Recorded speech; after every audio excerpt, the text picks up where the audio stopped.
Fondée à la fin du XIXe siècle comme mission archéologique dite permanente en Indochine, l'École française d'Extrême-Orient reçoit comme vocation primitive d'explorer et de conserver le patrimoine culturel de l'Union indochinoise.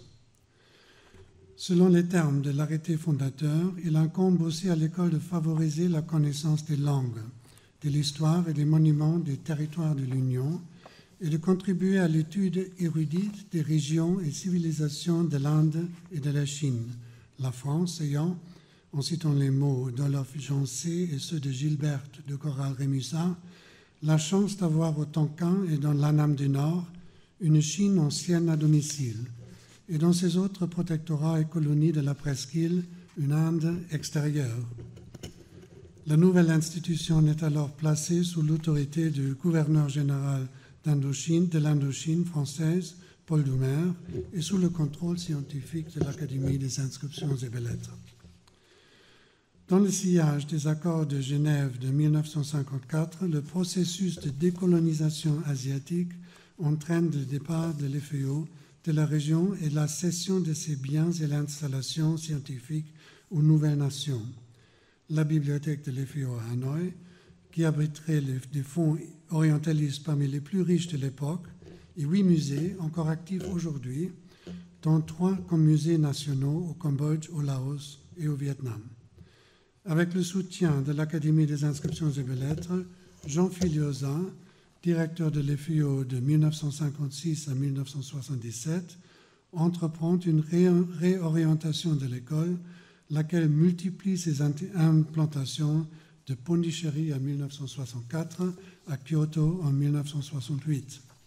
L'école fait son retour en Indochine sur invitation spéciale du gouvernement des 3 pays de l'ancienne Fédération indochinoise entre 1990 et 1995.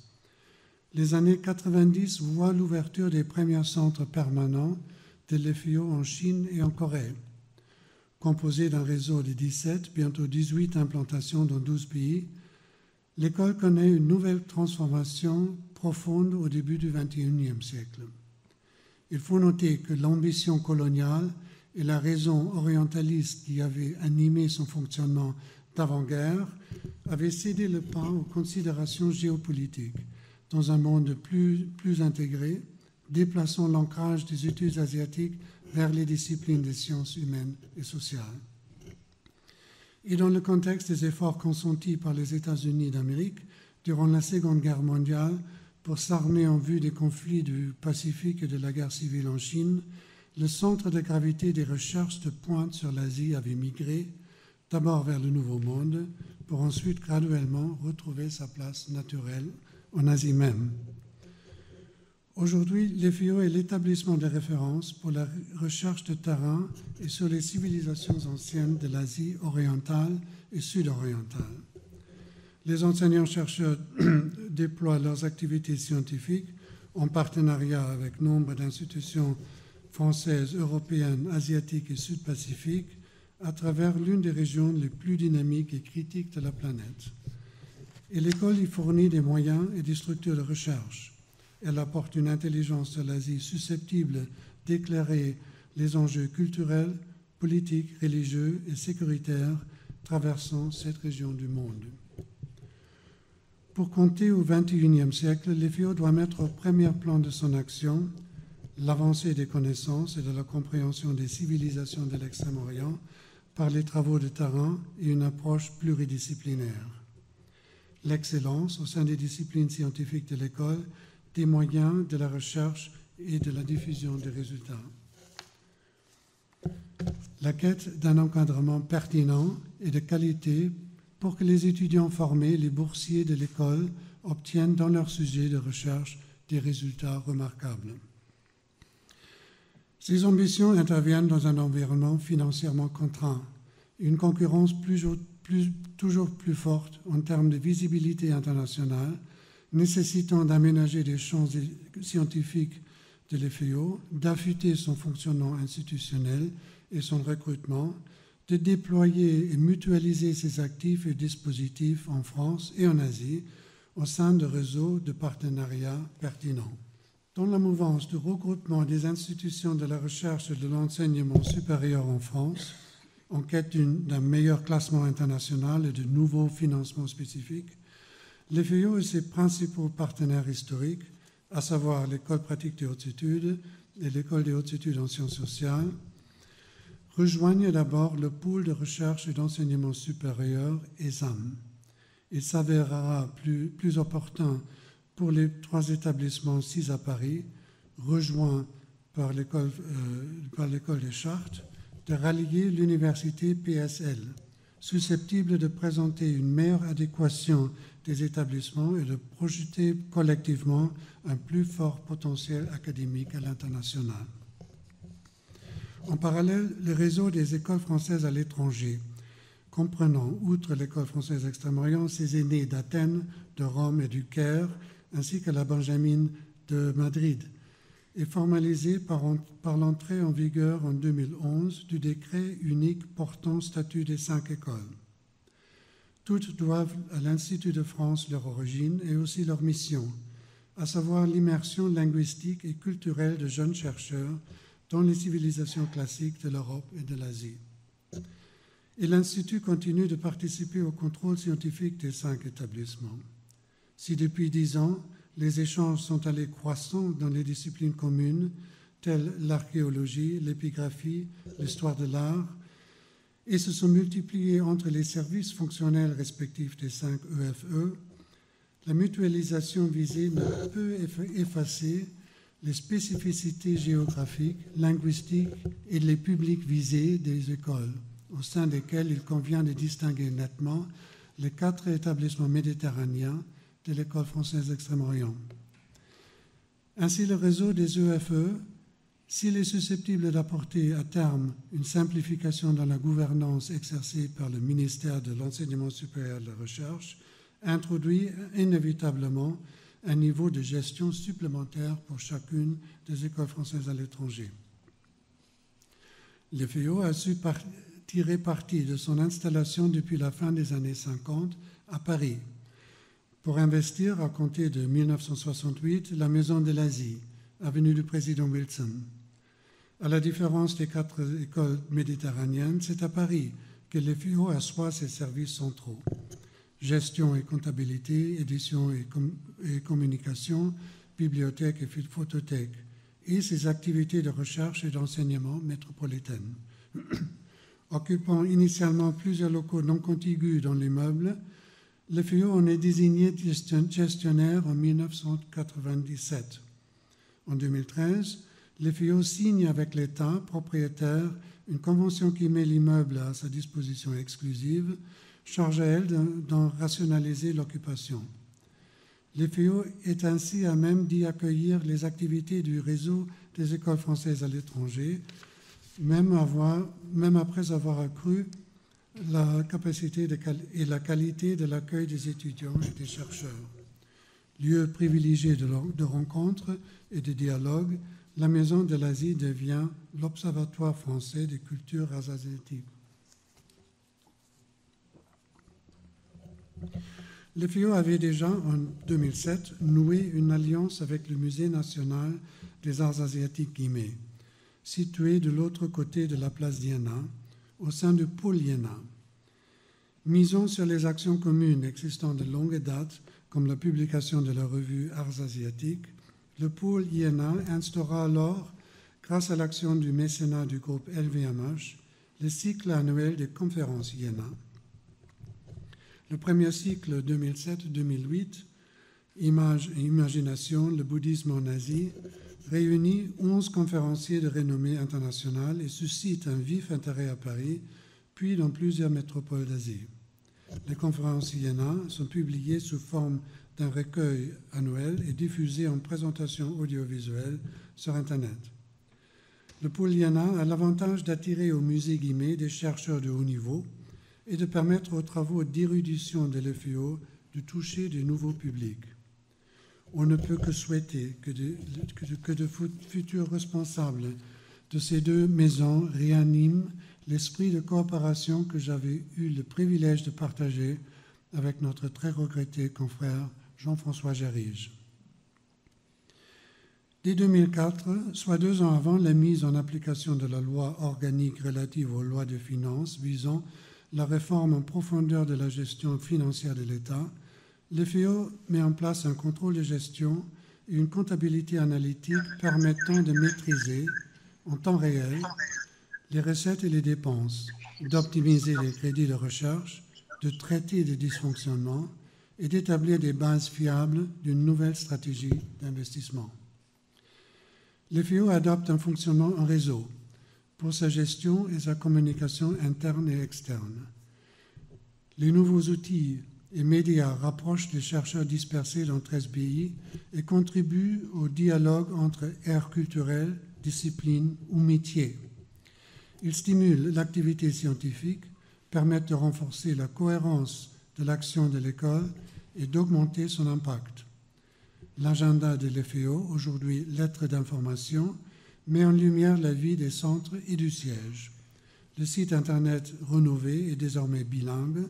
Le séminaire mensuel à la Maison de l'Asie, animé par les chercheurs métropolitains ou de passage à Paris, donne la teneur des travaux en cours.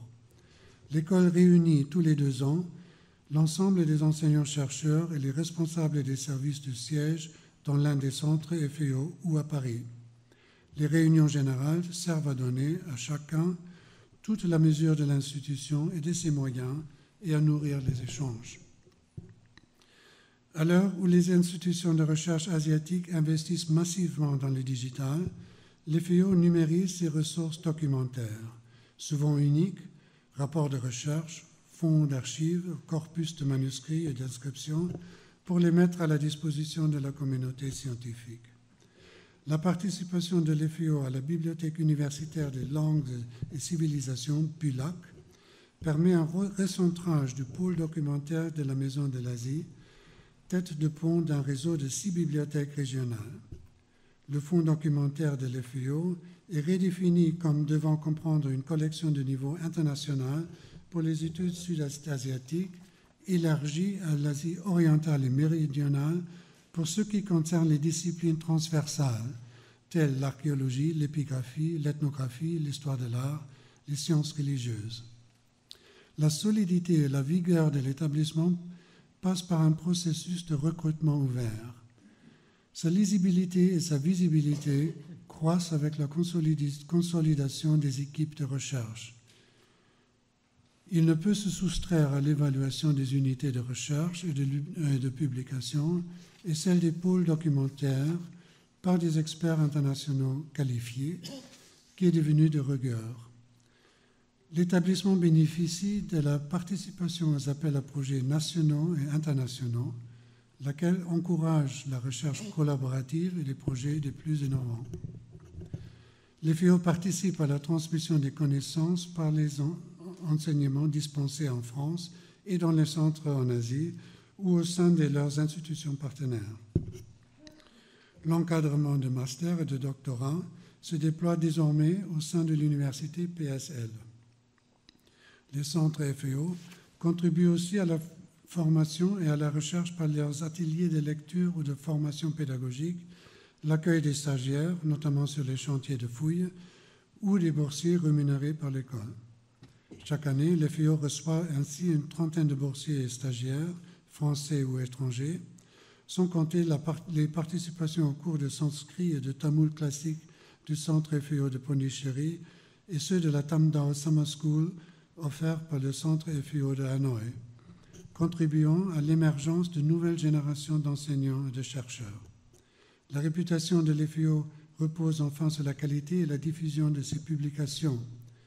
En dépit des moyens limités dans le domaine de l'édition, l'FEO publie ou coédite 6 revues de niveau international et assure, depuis les sièges ou les centres FEO, la parution d'une dizaine d'ouvrages d'érudition par an. Les revues sont généralement bilingues. Plusieurs collections et revues sont publiées en langue asiatique. Le réseau exceptionnel des implantations permanentes de l'École française d'Extrême-Orient en Asie lui permet de mener à bien des enquêtes de terrain et des campagnes de fouilles de grande envergure, associées à des programmes de formation et de publication. Les centres FAO en Asie sont de nature et de taille variable selon les pays. D'un centre équipé et détenu en propre à un bureau de recherche hébergé par une institution locale partenaire. Ils offrent des conditions de travail exceptionnelles, accès direct aux ressources locales, facilité de terrain, collaboration suivie avec des spécialistes locaux et internationaux. Le dispositif permet en outre à l'FAO de traiter des sujets embrassant le monde asiatique dans son ensemble, comme ceux de la propagation du bouddhisme, la diffusion des civilisations hindoues et chinoises, ou la circulation des biens et des représentations via les réseaux marchands. Par ailleurs, les programmes reliant les centres FAO appartenant à des aires culturelles différentes encouragent des études transversales. Même en l'absence d'une thématique commune, les disciplines telles que l'anthropologie, l'archéologie, l'épigraphie, l'étude des manuscrits fournissent des ponts naturels entre programmes de recherche ou implantations locales, ouvrant des approches et perspectives nouvelles. Au sein de ce réseau, le FAO dégage et fait rayonner 3 grands pôles régionaux. Pondichéry pour l'Asie du Sud-Est, Chiang Mai pour l'Asie du Sud-Est, Pondichéry pour l'Asie du Sud, Chiang Mai pour l'Asie du Sud-Est et Kyoto pour l'Asie de l'Est. Ainsi, en 2004-2005, l'entente retrouvée entre le Centre FAO de Pondichéry et l'Institut français de Pondichéry met en œuvre des synergies en indologie entre les 2 institutions françaises voisines.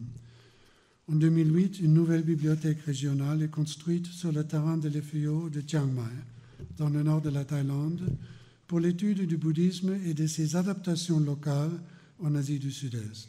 Enfin, en 2013, un nouveau bâtiment a été érigé pour héberger le centre FAO de Kyoto, avec les généreuses contributions de mécénats des groupes Saint-Gobain et Horiba. La construction est réalisée sur un terrain acquis dans le quartier universitaire Kitashirakawa, à quelques pas de l'ancien Institut de recherche en sciences humaines, siège de la célèbre école de sinologie de Kyoto, et aujourd'hui centre de ressources numériques pour les études est-asiatiques. Le nouveau centre FAO a vocation, au-delà des études japonaises, de servir comme une plateforme multidisciplinaire pour les enseignants-chercheurs de l'FAO, bénéficiant des ressources considérables en études asiatiques de l'université et des centres de recherche de Kyoto.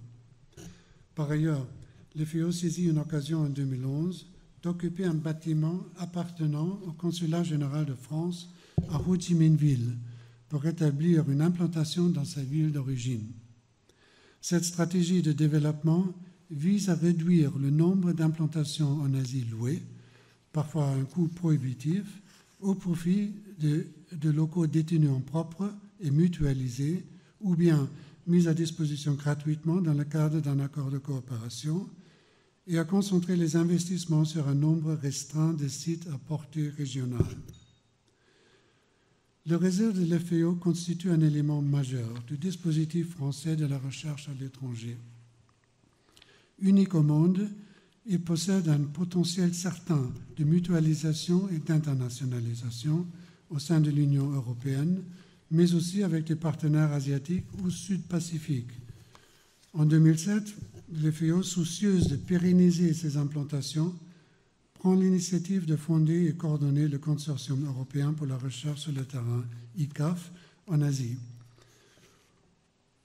En vue d'ouvrir ces centres à une vingtaine de partenaires euro-asiatiques, dont les universités d'Oxford et de Cambridge, l'Institut Max Planck, les académies russes et chinoises des sciences, la bibliothèque orientaliste Toyo Bunko de Tokyo, la Fondation nationale de la culture sanskrite à New Delhi. Le consortium propose aux chercheurs partenaires un accès aux infrastructures et aux réseaux de coopération scientifique établis sur un nombre désormais élargi à 23 centres de recherche. En contrepartie, les institutions partenaires participent aux frais de fonctionnement des implantations, mettent des allocations de terrain à la disposition des chercheurs et viennent étoffer et enrichir les programmes de recherche ci dans les centres. Ainsi, le centre FAO de Kyoto, nouvellement érigé, fait l'économie de son loyer élevé précédent et finance une grande partie de ses coûts de fonctionnement grâce à l'allocation de bureaux aux partenaires scientifiques européens hébergés dans ses locaux. L'accord de consortium signé à Paris en septembre 2007 sous les auspices de l'Académie des inscriptions et belles-lettres et avec l'encouragement du ministère des Affaires étrangères est inscrit par le ministère de l'Enseignement supérieur et de la Recherche au contrat quadriennal de l'FEO 2008-2011. La première réunion générale se tient en 2008 à l'Académie britannique à Londres sous le haut patronage de M. Janez Potočnik, commissaire européen pour la science et la recherche. L'objectif de l'européanisation de l'FEO avance à grands pas grâce à l'obtention d'un financement important de l'Union européenne en 2009, IDEAS, le programme IDEAS, premier d'une série d'appels à projets remportés, permettant, entre autres, la mise en place d'un audit européen sur le fonctionnement du consortium et sur l'adaptation des centres en Asie, de l'FEO en Asie, aux besoins des chercheurs européens. Depuis ses origines, l'FEO a su composer avec les vicissitudes politiques et des conflits. Ils n'ont pas empêché l'FEO de mener à bien des chantiers d'archéologie en Corée du Nord ou de conservation monumentale à Myanmar. En concertation avec la direction Asie du ministère des Affaires étrangères. En revanche, la pandémie Covid-19 depuis 2020 a sévèrement entravé l'activité d'une institution polycentrique dépendante de l'accès au terrain dans de nombreux pays d'Asie et prospérant grâce aux échanges internationaux. Durant les prochains mois et exercices, l'FEO ne manquera pas de discerner comment ne pas laisser les réglementations sanitaires restrictives et la quasi-fermeture des frontières en Asie, conjuguées à de nouvelles tensions géopolitiques, confisquer les atouts de son réseau. La viabilité financière de l'établissement constitue un second facteur de contingence. Nul n'imagine que le soutien financier des institutions scientifiques par l'État français, aussi nécessaire soit-il, puisse tenir la cadence de l'inflation des coûts et financer le développement. Évoquons le seul fait que les coûts salariaux des enseignants-chercheurs et personnel administratif prépondérants dans le budget d'un établissement public de recherche progressent statutairement tous les ans. Une gestion financière la plus pointue soit-elle ne suffit pas à combler l'écart entre les ressources plafonnées et les coûts statutairement en hausse. Pour retrouver des marges de manœuvre scientifiques et financières, l'FEO peut mutualiser le fonctionnement et les coûts de ses centres en Asie.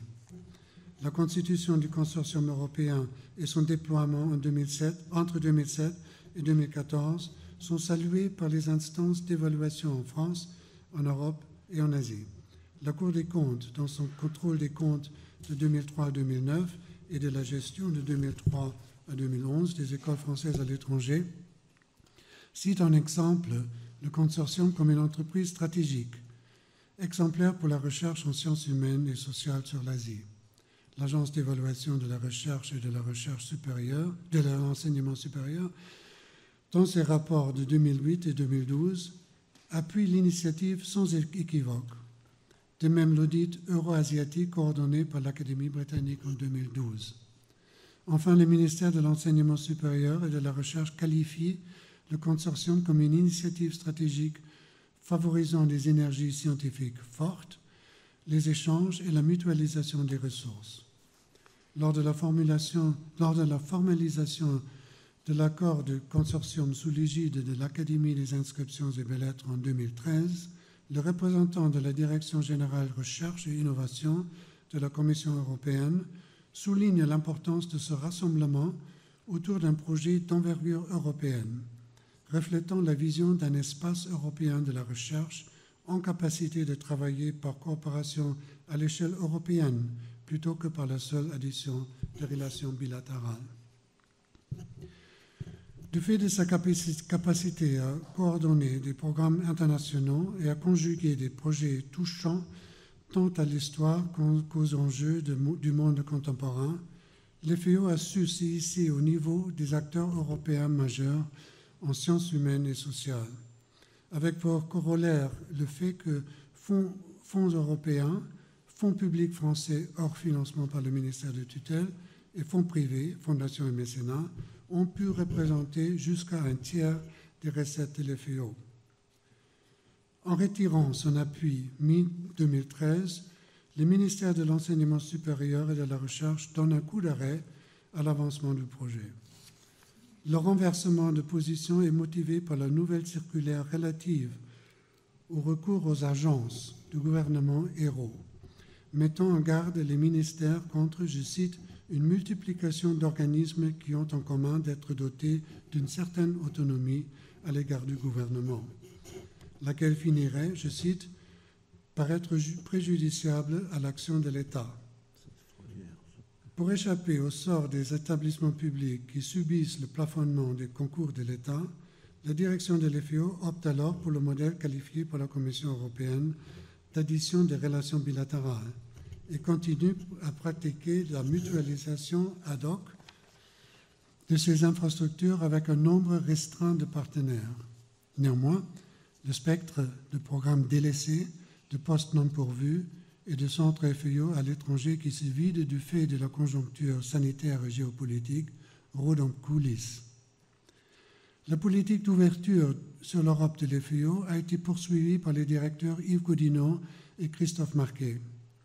Les résultats éclatants méritent que l'école prolonge ses investissements dans les réseaux européens et dans les compétences en matière de montage et de gestion des projets. L'école a tout à gagner d'un environnement mondial ouvert et concurrentiel, y compris au plan des recrutements. L'FEO a déjà largement bénéficié du concours d'instances internationales apportant, en su des ressources financières, le regard de jury d'experts extérieurs. Cette validation par la communauté scientifique est un impératif pour demeurer une référence dans les études asiatiques.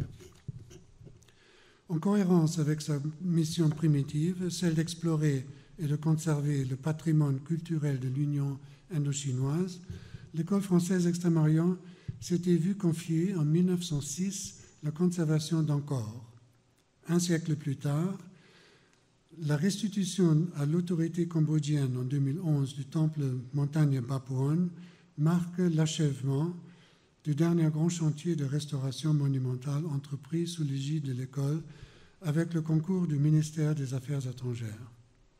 L'ère des grands travaux de restauration financés par l'État français dans les contrées lointaines apparaît clairement révolue, traduisant la transformation des relations entre la France et les nations de ses anciens protectorats et colonies. Ce sur quoi investissent les deux parties désormais sont les échanges intellectuels, scientifiques et culturels sur une base paritaire et de réciprocité. En 2000, la mission archéologique franco-khmer initie, conjointement avec l'autorité nationale Apsara, chargée de la conservation d'Angkor, une série d'études morphologiques, environnementales et historiques de l'occupation des 40 000 hectares du parc archéologique. Cette recherche utilise des moyens scientifiques de pointe pour prospecter et analyser le territoire. Repérage aérien, télédétection, prospection géoradar. Liant l'historique au numérique, le projet Espace Khmer Ancien se donne pour objectif en 2008 de constituer un corpus électronique intégré de l'ensemble des données archéologiques et épigraphiques accumulées depuis un siècle par les FEO, comprenant archives, systèmes d'information géographique, photographies, plans et publications. Les FEO, lieu d'échange entre les communautés scientifiques françaises et asiatiques, est terrain privilégié pour la politique de coopération internationale. Elle accompagne naturellement l'Académie des inscriptions et belles-lettres dans l'amitié qu'elle cultive avec les savants des grandes civilisations d'Asie, en commençant par les traditions lettrées sanskrites évoquées précédemment par notre confrère Pierre-Sylvain Filiosa, les trésors de Dunhuang découverts par Paul Di Pelio, les langues classiques et inscriptions de l'Asie du Sud-Est explorées par Georges Sédès. L'AIBL manifeste sa reconnaissance des grands érudits de l'Asie en les invitant à siéger à l'Académie en tant que membres associés étrangers, comme le prince Takahito Mikasa, archéologue et linguiste du Proche-Orient, le roi Norodom Sihamoni, sous le haut patronage duquel l'EFIO réalise ses travaux au Cambodge, le professeur Pham Huailei, président de l'Association des historiens du Vietnam et fidèle ami de l'EFIO, ou Rao Zong-Yi, éminent sinologue, peintre et calligraphe, ancien membre de l'EFIO et interlocuteur de choix de nos regrettés confrères Paul Demiéville et Léon Van der Merch. L'Asie occupe une place critique sur la scène mondiale du XXIe siècle. L'histoire et les civilisations qui ont façonné l'Asie d'aujourd'hui méritent plus que jamais notre attention. Félicitons en cet anniversaire les femmes et les hommes de valeur qui incarnent l'école et souhaitons Wan Sway, longue vie à l'EFIO. En conclusion, faisons aussi mémoire ce jour de notre collègue et ami Pascal Royer, directeur des études de l'EFIO, disparu prématurément en 2014 à l'âge de 48 ans. On le voit à l'écran recevant le prix d'archéologie 2011 de la Fondation Simone et Cino De Luca au nom de l'équipe du Centre EFIO de Siem Reap pour les travaux de recherche, de restauration et de mise en valeur du site d'Angkor. Je vous remercie. Merci de cette superbe présentation.